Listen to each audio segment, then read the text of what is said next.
जय जगन्नाथ पिलाने आज देखा plus three fast year second semester पर जी पेपर जहाँ रही पिलाने हिस्ट्री से सिलेक्टेड लॉन्ग क्वेश्चन देखा एग्जाम आसपार बहुत संभावना रखा ऋग वैदिक जुग ठारू आरंभे भारतर इतिहास जगत को प्रवेश करिथाउ बोली कहा जाए। केतेक ऋग्वेद कहीं अन्य तीनोटी वेद साम यजु और अथर्व रचना समय रे लिपिबद्ध होई रखा जाई नथिला। ब्राह्मण बा पुरोहित गोष्ठीर लोक माने समाज रे निजर प्राधान्य पाई ए सबु वेद को शुणी शुणी वंशानुक्रमे मने रखुथिले शुणी करी मने रखुथिले पिलाने सेतिपई वेद को मध्य श्रुति कह जाए। 1 मार्क पचारि पारे पिलाने वेद कहीं श्रुति बोली कह जाए कहले ताकू शुणी शुणी करी मने रखिबार ताकू श्रुति कह जाए। ऋग्वेद को बा वेद को वेद थिला आर्य मानकर ज्ञानर भंडार। वेद थिला पिलाने आर्य मानकर ज्ञानर भंडार। आर्य माने थिले वैदिक समाजर स्रष्टा।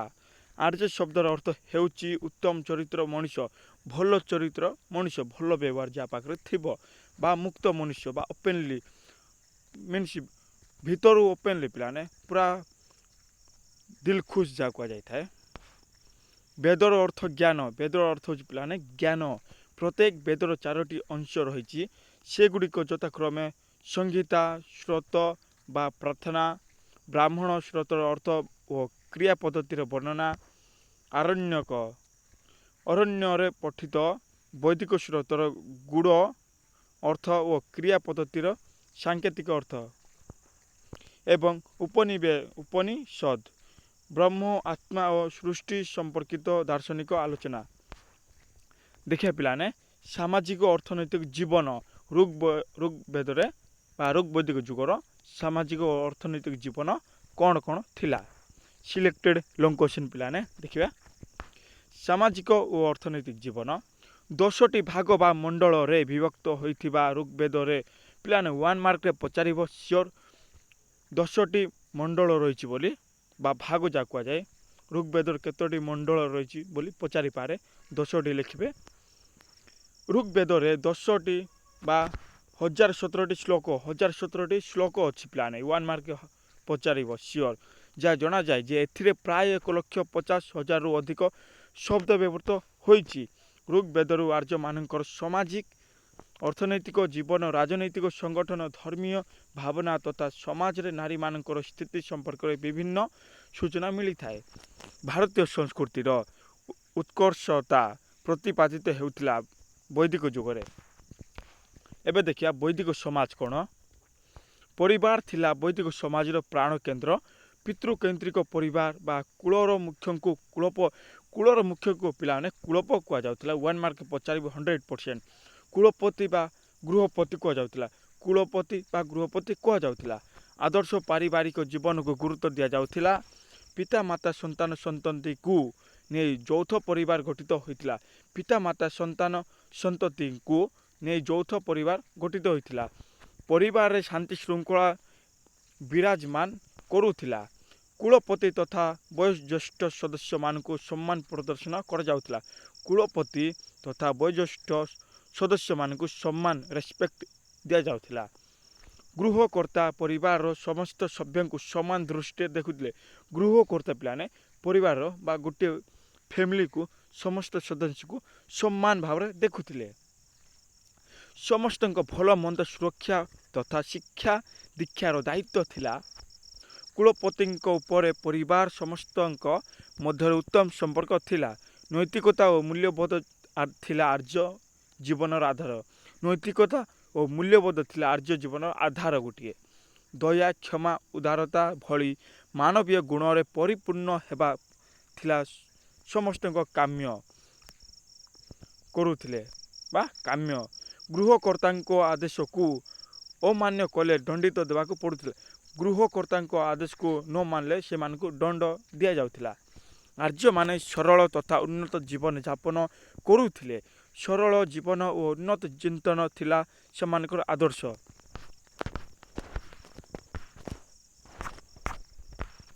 एबे देखिया पिलाने ବାସଗୃହ କ'ଣ? ଆର୍ଯ୍ୟମାନଙ୍କ ଜୀବନ ଥିଲା ଗ୍ରାମ୍ୟ ଜୀବନ। ୟେସ୍ ପିଲାମାନେ, ଆର୍ଯ୍ୟମାନେ ଯେଉଁମାନେ ଥିଲେ ତାଙ୍କର ଥିଲା ଗାଁର ଜୀବନ, ଗ୍ରାମ୍ୟ ଜୀବନ ଯାହା କୁହାଯାଇଥାଏ। ପ୍ରାକୃତିକ ପରିବେଶ ମଧ୍ୟରେ ଆର୍ଯ୍ୟମାନଙ୍କର ଗ୍ରାମ୍ୟ ଗୁଡ଼ିକ ଗଢ଼ି ଉଠିଥିଲା। ପ୍ରାକୃତିକ ପରିବେଶ ମଧ୍ୟରେ ଆର୍ଯ୍ୟମାନଙ୍କର ଗ୍ରାମ ବା ଗାଁ ଗୁଡ଼ିକ ଗଢ଼ି ଉଠିଥିଲା। ସେମାନେ କାଠ, ବାଉଁଶ, ନଡ଼ା ଓ ମାଟିରେ ଘର ତିଆରି କରୁଥିଲେ। ସେମାନେ କେମିତି ଘର ତିଆରି କରୁଥିଲେ ପିଲାମାନେ? କାଠ, ବାଉଁଶ, ନଡ଼ା ଓ ମାଟିରେ ଘର ତିଆରି କରୁଥିଲେ। ପ୍ରତ୍ୟେକ ଗୃହରେ ଏକ ଅଗ୍ନିଶାଳା ପ୍ରତ୍ୟେକ ଗୃହରେ ଗୋଟିଏ ଅଗ୍ନିଶାଳା ଥିଲା ଏବଂ ତା ସହିତ ବୈଠକ ସ୍ଥାନ ଓ ନାରୀମାନଙ୍କ ପାଇଁ ସ୍ୱତନ୍ତ୍ର କୋଠରୀ ନିର୍ମାଣ କରାଯାଇଥିଲା। ନାରୀମାନଙ୍କ ପାଇଁ ସ୍ୱତନ୍ତ୍ର କୋଠରୀ ନିର୍ମାଣ କରାଯାଇଥିଲା। ଗ୍ରାମ ବା ଗୃହର ସୁରକ୍ଷା ପାଇଁ ଆର୍ଯ୍ୟମାନେ ଗୃହ ଓ ଗ୍ରାମ ଚତୁଃପାର୍ଶ୍ୱରେ ପ୍ରାଚୀର ବା ଗଛଲତାର ବାଡ଼ ତିଆରି କରୁଥିଲେ। ପ୍ରାଚୀର ବା ଗଛଲତାର ବାଡ଼ ତିଆରି କରୁଥିଲେ। ଋଗ୍ବେଦରେ ନଗର ଶବ୍ଦର ଉଲ୍ଲେଖ ନଥିଲେ ମଧ୍ୟ ଋଗ୍ବେଦରେ ନଗର ଶବ୍ଦ ଉଲ୍ଲେଖ ହୋଇନାହିଁ ପିଲାମାନେ, ହେଲେ ବି କେତେକ ସ୍ଥାନରେ ପୁର ଶବ୍ଦର ବ୍ୟବହାର କରାଯାଇଛି। ପୁର ଶବ୍ଦର ବ୍ୟବହାର କରାଯାଇଛି। ମାଟିରେ ନିର୍ମିତ ଦୁର୍ଗକୁ ସେମାନେ ପୁର କହୁଥିବାର ଅନୁମାନ କରାଯାଏ। ମାଟିରେ ଯାହା ତିଆରି କରୁଥିଲେ ପିଲାମାନେ ତାହାକୁ ପୁର ବୋଲି କୁହାଯାଉଥିଲା। ପ୍ରତ୍ନତାତ୍ତ୍ୱିକ ଖନନ ପିଲାମାନେ 100% 2 ମାର୍କରେ ବା 5 ମାର୍କରେ ପଚାରି ପରେ ପ୍ରତ୍ନତାତ୍ତ୍ୱିକ ଉପାଦାନ କ'ଣ? ପିଲାମାନେ ଦେଖ, ଇଜି ମାତ୍ରାରେ ବା ଇଜି ଭାଷାରେ କହିଦେଉଛି। ପ୍ରତ୍ନତାତ୍ତ୍ୱିକ କହିଲେ ପିଲାମାନେ ଭୂ ଖନନ ଦ୍ୱାରା ବା ଐତିହାସିକ ଯେ ଜ୍ଞାନୀମାନେ ଭୂ ଖନନ ଦ୍ୱାରା ବା ମାଟି ଖନନ ଦ୍ୱାରା ଯାହା କିଛି ପାଇଥାନ୍ତି, ଭାବିନିଅ ମେ ବି ତମ୍ବା ବା ସୁନା, ଏଭ୍ରିଥିଙ୍ଗ ଯାହା ବି ହେଉନା କାହିଁକି ସେସବୁ ପାଇଥାନ୍ତି ବା ସେଥିରୁ କିଛି ତଥ୍ୟ ପାଇଥାନ୍ତି, ତାହାକୁ ହିଁ ପ୍ରତ୍ନତାତ୍ତ୍ୱିକ ଉପାଦାନ କୁହାଯାଏ। ପିଲାମାନେ ମାଟି ଖୋଳିବା ଦ୍ୱାରା ଯାହା ମିଳିଥାଏ ତାହାକୁ ପ୍ରତ୍ନତାତ୍ତ୍ୱିକ ଉପାଦାନ କୁହାଯାଏ।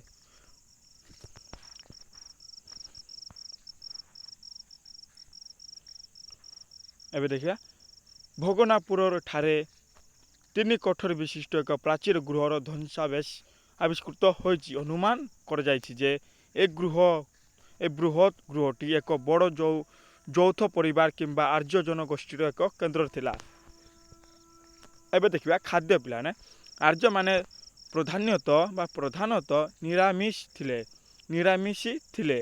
ଗହମ, ଯବ, ବାର୍ଲି, ଡାଲି ଓ ଦୁଗ୍ଧଜାତ ଦ୍ରବ୍ୟ ଥିଲା ସେମାନଙ୍କର ମୁଖ୍ୟ ଖାଦ୍ୟ। ସେମାନଙ୍କର ମୁଖ୍ୟ ଖାଦ୍ୟ କ'ଣ ଥିଲା ପିଲାମାନେ? ଗହମ, ଯବ, ବାର୍ଲି, ଡାଲି ଓ ଦୁଗ୍ଧଜାତ ଦ୍ରବ୍ୟ ଥିଲା ସେମାନଙ୍କର ମୁଖ୍ୟ ଖାଦ୍ୟ। ଆମିଷ ଭକ୍ଷଣକୁ ବାରଣ କରାଯାଇନଥିଲା। ମେଣ୍ଢା, ଛେଳି ଆଦି ଗୃହପାଳିତ ପଶୁ ତଥା ବିଭିନ୍ନ ପକ୍ଷୀମାନଙ୍କର ମାଂସ ଭକ୍ଷଣ ମଧ୍ୟ କରୁଥିଲେ। ସେମାନେ ବିଭିନ୍ନ ପକ୍ଷୀମାନଙ୍କର ବା ପଶୁମାନଙ୍କର ଖାଉଥିଲେ। ଋଗ୍ବେଦରେ ଗୋରୁ ହତ୍ୟାକୁ ବାରଣ କରାଯାଇଛି। ୟେସ୍ ପିଲାମାନେ, ଋଗ୍ବେଦରେ ଗୋରୁ ହତ୍ୟା ବା ଗାଈକୁ ଖାଇବା ମନା ପିଲାମାନେ ବା ହତ୍ୟା କରିବା ମନା କୁହାଯାଇଛି। ହତ୍ୟା କରିଲେ ଦଣ୍ଡ ଦିଆଯାଇଥାଏ। ବିଭିନ୍ନ ଉତ୍ସବ ଓ ଯଜ୍ଞ ଆଦି ପର୍ବପର୍ବାଣୀରେ ସେମାନେ ସୋମ ନାମକ ଏକ ବୃକ୍ଷର ରସକୁ ଦେବତାଙ୍କୁ ଅର୍ପଣ ପରେ ପାନ କରୁଥିଲେ। ସୋମ ନାମକ ଏକ ବୃକ୍ଷର ରସକୁ ପିଲାମାନେ 1 ମାର୍କରେ ପଚାରିପାରେ। ସୋମ ନାମକ ଗୋଟିଏ ବୃକ୍ଷର ରସକୁ ସେମାନେ ଦେବତାଙ୍କୁ ଅର୍ପଣ ପରେ ପାନ କରୁଥିଲେ। ପୋଷାକ ପରିଚ୍ଛଦ କ'ଣ? ବୈଦିକ ଯୁଗରେ ଲୋକମାନେ ତୁଳା, ପଶମ ଓ ଚର୍ମ ନିର୍ମିତ ପୋଷାକ ପିନ୍ଧିବାକୁ ପସନ୍ଦ କରୁଥିଲେ। ପୋଷାକ ଗୁଡ଼ିକୁ ବିଭିନ୍ନ ରଙ୍ଗରେ ରଙ୍ଗିତ କରାଯାଇଥିଲା। ଆର୍ଯ୍ୟମାନଙ୍କର ବସ୍ତ୍ରକୁ ମୁଖ୍ୟ 3 ଭାଗରେ ବିଭକ୍ତ କରାଯାଇଛି ପିଲାମାନେ। ସେଗୁଡ଼ିକ ହେଲା ଅଣ୍ଟା ବା କଟି ତଳି ପର୍ଯ୍ୟନ୍ତ ପରିହିତ ବସ୍ତ୍ରକୁ ନିବା କୁହାଯାଉଥିଲା।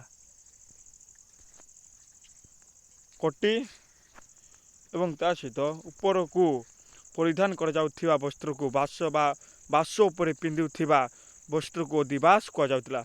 ବାସ ଉପରେ ଯାହା ପିନ୍ଧାଯାଏ ପିଲାମାନେ ତାକୁ ଅଧିବାସ ବୋଲି କୁହାଯାଉଥିଲା। ଏହା ସହିତ ଅନ୍ତବସ୍ତ୍ର ମଧ୍ୟ ବ୍ୟବହାର କରାଯାଉଥିଲା। ମୁନି ଋଷିମାନେ ମୁଗ ଚର୍ମ ପରିଧାନ କରୁଥିଲେ। ପୁରୁଷମାନେ ମୁଣ୍ଡରେ ପଗଡ଼ି ପିନ୍ଧିବାକୁ ଭଲ ପାଉଥିଲେ। ପୁରୁଷମାନେ ପିଲାମାନେ ମୁଣ୍ଡରେ ପଗଡ଼ି ଯାହା ପିନ୍ଧିବାକୁ ଅତ୍ୟଧିକ ଭଲ ପାଉଥିଲେ। ନାରୀମାନେ ଶାଢ଼ୀ ପିନ୍ଧୁଥିବା ବେଳେ ପୁରୁଷମାନେ ଧୋତି ପିନ୍ଧୁଥିଲେ। ନାରୀମାନେ ଶାଢ଼ୀ ପିନ୍ଧିବାକୁ ଭଲ ପାଇଲା ବେଳେ ପୁରୁଷମାନେ ଧୋତି ପିନ୍ଧିବାକୁ ଅତ୍ୟଧିକ ପସନ୍ଦ କରୁଥିଲେ। ଉଭୟ ନାରୀ ଓ ପୁରୁଷ ବିଭିନ୍ନ ପଥର ଅଳଙ୍କାର ବ୍ୟବହାର କରୁଥିଲେ। ସୁନା ରୂପା ଓ ବିଭିନ୍ନ ପଥର ଅଳଙ୍କାର ବ୍ୟବହୃତ ହେଉଥିଲା। ନାରୀମାନେ କେଶ ବିନ୍ୟାସ କରିବାକୁ ଭଲ ପାଉଥିଲେ। ବିଭିନ୍ନ ଚମଡ଼ାର ଜୋତା ମଧ୍ୟ ଆର୍ଯ୍ୟମାନେ ବ୍ୟବହାର କରୁଥିଲେ। ବିଭିନ୍ନ ଚମଡ଼ାର ଜୋତା ମଧ୍ୟ ଆର୍ଯ୍ୟମାନେ ବ୍ୟବହାର କରୁଥିଲେ, ୟୁଜ୍ କରୁଥିଲେ। ଆମୋଦ ପ୍ରମୋଦ କ'ଣ? ନାଚ ଗୀତ, ପଶା ଖେଳ, ଶିକାର କରିବା ଆଦି ଥିଲା ଆର୍ଯ୍ୟମାନଙ୍କର ମୁଖ୍ୟ ବିନୋଦନ। ନାଚ ଗୀତରେ ବଂଶୀ, ଢୋଲ, ଝାଞ୍ଜ ଆଦି ବିଭିନ୍ନ ବାଦ୍ୟଯନ୍ତ୍ରର ବ୍ୟବହାର କରାଯାଉଥିଲା। ରଥ ଦୌଡ଼, ମଲ୍ଲଯୁଦ୍ଧ ପ୍ରତି ସେମାନେ ଆକୃଷ୍ଟ ଥିଲେ। ନାରୀମାନେ ମୁଖ୍ୟତଃ ନାଚ ଗୀତ ପ୍ରତି ଆକର୍ଷିତ ହେଉଥିଲେ। ନାରୀମାନେ ମୁଖ୍ୟତଃ ଦେଖିବା ପାଇଁ ଗଲେ ନାଚ ଗୀତ ପ୍ରତି ଆକର୍ଷିତ ଥିଲେ ବା ଭଲ ପାଉଥିଲେ। ଦେଖିବା ପାଇଁ ଗଲେ ଶିକ୍ଷା କ'ଣ? ଋଗ୍ ବୈଦିକ ଯୁଗରେ ଶିକ୍ଷା ପ୍ରତି ବିଶେଷ ଗୁରୁତ୍ୱ ଦିଆଯାଉଥିଲା। ଅତ୍ୟଧିକ ମାତ୍ରାରେ ଋଗ୍ବେଦରେ ଶିକ୍ଷାକୁ ଇମ୍ପୋର୍ଟାନ୍ସ ଦିଆଯାଉଥିଲା। ଉପନୟନ ପରେ ପିଲାମାନଙ୍କୁ ଶିକ୍ଷା ଦେବା ଆରମ୍ଭ ହେଉଥିଲା। ଗୁରୁକୁଳାଶ୍ରମରେ ବାଳକମାନେ ଶିକ୍ଷା ଗ୍ରହଣ କରୁଥିଲେ। ସେତେବେଳେ ମୌଖିକ ଶିକ୍ଷା ବ୍ୟବସ୍ଥା ପ୍ରଚଳିତ ଥିଲା। ଗୁରୁଗୃହରେ ବ୍ରହ୍ମଚର୍ଯ୍ୟ ପାଳନ ସହିତ ଶିକ୍ଷା ଗ୍ରହଣ ଓ ଚରିତ୍ର ଗଠନକୁ ଗୁରୁତ୍ୱ ଦିଆଯାଉଥିଲା।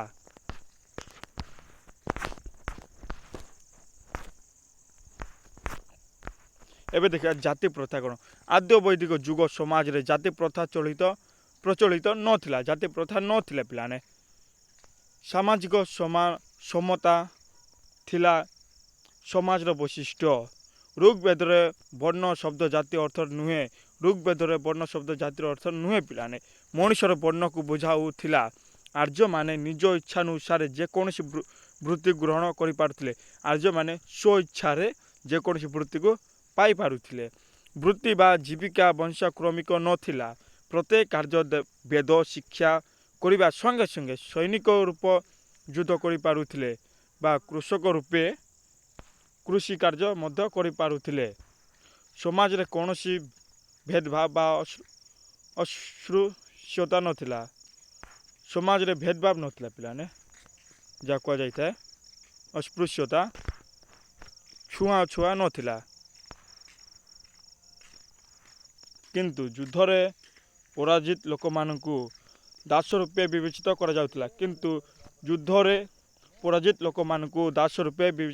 କରାଯାଉଥିଲା। ଓ ସେମାନଙ୍କ ସ୍ଥାନ ଅନ୍ୟମାନଙ୍କ ତୁଳନାରେ ନିମ୍ନରେ ଥିଲା। ସମାଜରେ ନାରୀର ସ୍ଥିତି କ'ଣ? ବୈଦିକ ଯୁଗରେ ନାରୀମାନଙ୍କର ସ୍ଥାନ ଅତ୍ୟନ୍ତ ଉଚ୍ଚରେ ଥିଲା। ଋଗ୍ବେଦରେ ପିଲାମାନେ ନାରୀମାନଙ୍କର ସ୍ଥାନ ଅତ୍ୟନ୍ତ ଉଚ୍ଚରେ ଥିଲା। ତାଙ୍କେ ସବୁକିଛି କରିପାରୁଥିଲେ ଏବଂ ପରବର୍ତ୍ତୀ ଯୁଗରେ ନାରୀମାନଙ୍କର ସବୁକିଛି ଲୋପ ପାଇଯାଇଥିଲା। ତାହା କୁହାଯିବ। ଉଭୟ ପରିବାର ଓ ସମାଜରେ ସେମାନଙ୍କୁ ବେଶ ଗୁରୁତ୍ୱ ଦିଆଯାଉଥିଲା। ବିଭିନ୍ନ ସାମାଜିକ ଧର୍ମୀୟ ଓ ପର୍ବପର୍ବାଣୀ ମାନଙ୍କରେ ପୁରୁଷମାନଙ୍କ ସହିତ ନାରୀମାନଙ୍କ ଅଂଶଗ୍ରହଣ କରିପାରୁଥିଲେ। ବିବାହ ପୂର୍ବରୁ ଝିଅମାନେ ପିତାଗୃହରେ ଶିକ୍ଷାଲାଭ କରୁଥିଲେ। ବିବାହ ପୂର୍ବରୁ ବିବାହ ନ କରିବା ପୂର୍ବରୁ ଝିଅମାନେ ପିତାଗୃହରେ ଶିକ୍ଷାଲାଭ କରିପାରୁଥିଲେ। ବୈଦିକ ସମାଜରେ ବାଲ୍ୟ ବିବାହ, ପରଦା ପ୍ରଥା, ସତୀ ଓ ବା ଯୌତୁକ ପରି ଘୃଣା ତଥା ପ୍ରଚଳିତ ନଥିଲା। ବୈଦିକ ଯୁଗର ନାରୀମାନେ ଖୁବ୍ ଉଚ୍ଚ ଶିକ୍ଷିତ ହୋଇପାରିଥିଲେ। ଋଗ୍ବେଦରେ ବିଶ୍ୱବାରା ପିଲାମାନେ ନାଁ ଅଛି, କେତେ ଜଣଙ୍କ ନାଁ ଅଛି। ଋଗ୍ବେଦରେ ବିଶ୍ୱବାରା, ଘୋଷା, ଲୋପାମୁଦ୍ରା, ଆପାଲା ପରି ନାରୀମାନେ ବୈଦିକ ସ୍ତୋତ୍ର ରଚନା କରିଥିବାର ପ୍ରମାଣ ମିଳେ। ପିଲାମାନେ ଏଇମାନଙ୍କର ନାଁ ରଖିବେ, ପଚାରିପାରେ ଏକ୍ଜାମ୍ରେ। ବିଶ୍ୱବାରା, ଘୋଷା, ଲୋପାମୁଦ୍ରା, ଆପାଲା ପରି ନାରୀମାନେ ବୈଦିକ ସ୍ତୋତ୍ର ରଚନା କରିବାର ପ୍ରମାଣ ମିଳିଥାଏ। ବିବାହ ଯୋଗ୍ୟ ହେଲା ପରେ ଝିଅମାନଙ୍କୁ ବିବାହ ଦିଆଯାଉଥିଲା। ବିବାହ ସମ୍ପର୍କରେ କନ୍ୟାମାନଙ୍କର ନିଜସ୍ୱ ମତକୁ ଗୁରୁତ୍ୱ ଦିଆଯାଉଥିଲା।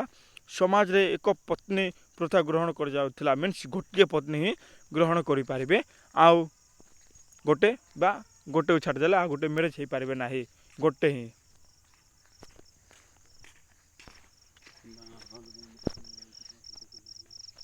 କିନ୍ତୁ ସ୍ଥଳ ବିଶେଷରେ ରାଜ ପରିବାରର ପୁରୁଷମାନେ ବହୁ ପତ୍ନୀ ଗ୍ରହଣ କରୁଥିଲେ। ବୈଦିକ ସମାଜରେ ବିବାହକୁ ଏକ ପବିତ୍ର କର୍ତ୍ତବ୍ୟ ରୂପେ ବିବେଚନା କରାଯାଉଥିଲା। ଏବେ ଦେଖିବା ଅର୍ଥନୈତିକ ଜୀବନ କ'ଣ। କୃଷି ଓ ପଶୁପାଳନ। ଆର୍ଯ୍ୟମାନଙ୍କର ମୁଖ୍ୟ ଜୀବିକା ଥିଲା କୃଷି। ବଦଳ ଓ କାଠ ଲଙ୍ଗଳରେ ସେମାନେ ଜମି ଚାଷ କରୁଥିବାର ପ୍ରମାଣ ଋଗ୍ବେଦରେ ମିଳିଥାଏ। ଗ୍ରାମର ଚାରିପାର୍ଶ୍ୱରେ କୃଷି କ୍ଷେତ୍ର ଓ ଚାରଣ ଭୂମି ପର୍ଯ୍ୟନ୍ତ ପରିମାଣରେ ଥିଲା। ଚାଷ ଉପଯୋଗୀ ଜମିକୁ କ୍ଷେତ୍ର କୁହାଯାଉଥିଲା। ଚାଷ ଉପଯୋଗୀ ଜମିକୁ କ୍ଷେତ୍ର କୁହାଯାଉଥିଲା ମିନ୍ସ ଯେଉଁଠାରେ ଚାଷ ହେଇପାରିବ ତାକୁ ଚାଷ ଜମି କୁହାଯାଏ। ବିକଜ ସେଠାରେ ଅମଳ ହେଇଥାଏ। କୂପ, ପୁଷ୍କରିଣୀ, ବୃଷ୍ଟି ଜଳ ଓ ହ୍ରଦରୁ ଜଳସେଚନ ଦ୍ୱାରା ଜମିରେ ପାଣି ମଡ଼ାଉଥିଲେ। ଧାନ, ଯବ, ଗହମ, ବାର୍ଲି ଅଧିକ ପରିମାଣରେ ଉତ୍ପାଦିତ ହେଉଥିଲା। ଧାନ, ଯବ, ଗହମ, ବାର୍ଲି ଅଧିକ ପରିମାଣରେ ଉତ୍ପାଦିତ ହୋଇପାରୁଥିଲା। କପା ଓ ତୈଳବୀଜ ମଧ୍ୟ ଚାଷ କରାଯାଉଥିଲା। କୃଷି କ୍ଷେତ୍ରକୁ ଉର୍ବର କରିବା ପାଇଁ ଜୈବ ସାରର ପ୍ରୟୋଗ କରାଯାଉଥିଲା। ପ୍ରଚୁର ପରିମାଣରେ ଖାଦ୍ୟଶସ୍ୟ ଉତ୍ପାଦିତ ହେଉଥିବାରୁ ଖାଦ୍ୟର ଅଭାବ ନଥିଲା। ଏବେ ଦେଖିବା ପଶୁପାଳନ। କୃଷି ସହିତ ପଶୁପାଳନକୁ ମଧ୍ୟ ଗୁରୁତ୍ୱ ଦିଆଯାଉଥିଲା। ଗୋ ସମ୍ପଦ ଧନ। ଗାଈର ସମ୍ପତ୍ତିକୁ ଧନ କୁହାଯାଉଥିଲା ଏବଂ ତା ସହିତ ଉନ୍ନତିର ଲକ୍ଷଣ ଥିଲା। ଗାଈ, ଗୋରୁ, ଛେଳି, ମେଣ୍ଢା, ଘୋଡ଼ା ଓ ଗଧ ପ୍ରଭୃତି ଗୃହପାଳିତ ପଶୁମାନଙ୍କ ଯତ୍ନର ସହିତ ପାଳନ କରାଯାଉଥିଲା। ଗାଈ ଗୋରୁଙ୍କ ଉନ୍ନତ ଧରଣର ମାନ୍ୟତା ଦିଆଯାଉଥିଲା, ପ୍ରାଧାନ୍ୟ ଦିଆଯାଉଥିଲା ଓ ଏହାର ଅଧିକାରୀ ହେବା ପାଇଁ ଆର୍ଯ୍ୟମାନେ ପରସ୍ପର ମଧ୍ୟରେ ଯୁଦ୍ଧ ମଧ୍ୟ କରୁଥିଲେ। ଗାଈମାନଙ୍କ ସଂଖ୍ୟାରୁ କିଏ ଧନୀ ବା ଦରିଦ୍ର ବିବେଚିତ କରାଯାଉଥିଲେ। ଗାଈମାନେ ଯାହା ପାଖରେ ଗାଈ ଅଧିକା ଥିଲା ପିଲାମାନେ ସେହି ସମୟରେ ସେ ଧନୀ ଏବଂ ଯାହା ପାଖରେ ଗାଈ ନଥିଲା ସେ ଗରିବ ପିଲାମାନେ। କୁଟୀର ଶିଳ୍ପ। କୃଷି ଓ ପଶୁପାଳନ ପରେ କୁଟୀର ଶିଳ୍ପକୁ ଅର୍ଥନୈତିକ କ୍ଷେତ୍ରରେ ବିଶେଷ ଗୁରୁତ୍ୱ ଦିଆଯାଉଥିଲା। ଶିଳ୍ପରୁ ଆର୍ଯ୍ୟମାନେ ପ୍ରଭୁତ ଲାଭବାନ ହେଉଥିଲେ। ମାଟି ପାତ୍ର ନିର୍ମାଣ, ଲୁଗା ବୁଣା, କାଠ କାମ, ନୌକା ଓ ରଥ ନିର୍ମାଣ, ଲୌହ ନିର୍ମିତ ବିଭିନ୍ନ ଦ୍ରବ୍ୟ ତିଆରି ତଥା ଚମଡ଼ା ତିଆରି ଜିନିଷ ପ୍ରତି ବିଶେଷ ଗୁରୁତ୍ୱ ଦିଆଯାଉଥିଲା। ଶଗଡ଼ ଓ ରଥ ଦ୍ୱାରା ସେମାନେ ଜିନିଷପତ୍ର ପରିବହନ କରୁଥିଲେ। ଶଗଡ଼ ଏବଂ ତା ସହିତ ରଥ ଦ୍ୱାରା ସେମାନେ ଭିନ୍ନ ଭିନ୍ନ ଜିନିଷପତ୍ର ପରିବହନ କରୁଥିଲେ। ଗୋଟିଏ ସ୍ଥାନରୁ ଅନ୍ୟ ସ୍ଥାନକୁ ନେଉଥିଲେ। ବାଣିଜ୍ୟ ବ୍ୟବସାୟ ଦ୍ୱାରା ସେମାନେ ବିଶେଷ ଲାଭବାନ ହେଉଥିଲେ। ସମାଜରେ ବୁଣାକାର, ସ୍ୱର୍ଣ୍ଣକାର, କମାର, ବଢ଼େଇ ଆଦି ବିଭିନ୍ନ ସମ୍ପ୍ରଦାୟ ସବୁ କାର୍ଯ୍ୟ କରି ଜୀବିକା ନିର୍ବାହ କରୁଥିଲେ। ଅଳଙ୍କାର, କୃଷି ଉପକରଣ, ବାସନ କୁସନ, ବିଭିନ୍ନ ଅସ୍ତ୍ର, ରଥ ନିର୍ମାଣକୁ ମଧ୍ୟ ଗୁରୁତ୍ୱ ଦିଆଯାଉଥିଲା। ମୋଟ ଉପରେ ବୈଦିକ ଯୁଗର ଆର୍ଯ୍ୟମାନଙ୍କର ଅର୍ଥନୈତିକ ଜୀବନ ବେଶ୍ ସଚଳ ଥିଲା। ଏହା ଥିଲା ପିଲାମାନେ selected long question G paper ହିଷ୍ଟ୍ରିର